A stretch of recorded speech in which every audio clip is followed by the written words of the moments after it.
আসসালামু আলাইকুম ওয়া রাহমাতুল্লাহি ওয়া বারাকাতুহু। আমাদের ঘরে নতুন সন্তানের জন্মগ্রহণ করলে আমরা প্রথমে তার জন্য একটি সুন্দর ইসলামিক নাম খোঁজার চেষ্টা করি। সেই কাজটি সহজ করার জন্য আজকে আমরা হাজির হয়েছি দন্ত স বা এস দিয়ে ছেলেদের কিছু ইসলামিক নাম নিয়ে। আশা করি সকলের ভালো লাগবে। এখান থেকে আপনি নাম নিয়ে আপনার ছেলে সন্তানকে রাখতে পারবেন। সালিম সাদমান এই ইসলামিক নামের অর্থ স্বাস্থ্যবান, আনন্দিত। সালাহ এই ইসলামিক নামের অর্থ সৎ।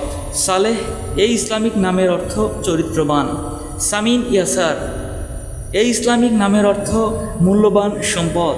সাজিদুর রহমান এই ইসলামিক নামের অর্থ দয়াময়ের সামনে মস্তক অবনমিতিকারী। সামি এই ইসলামিক নামের অর্থ শ্রবণকারী। সাবিত এই ইসলামিক নামের অর্থ অটল। সালমান এই ইসলামিক নামের অর্থ হল নিরাপদ।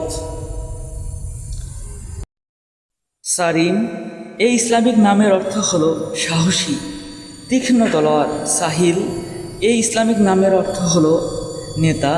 সাজিদ এই ইসলামিক নামের অর্থ হল সেজদাকারী। সাদাত আল্লাহ আল্লাদের রাহবার। সিবত হজরত আলী রাদিয়াল্লাহু আনহু ও ফাতেমা রাদিয়াল্লাহু আনহা এর বংশধর। আরও কিছু নাম নিয়ে আপনাদের সামনে হাজির হচ্ছি। সাফওয়া অর্থ পাক পবিত্র। সগীর সাহাবীর নাম। সফদার ক্ষুদ্র। সিফাত সেনাদলের কনিষ্ঠ অধিনায়ক। সাফওয়াত গুণাবলী। ভিডিওটি ভালো লাগলে অবশ্যই লাইক, শেয়ার এবং কমেন্টস করতে ভুলবেন না।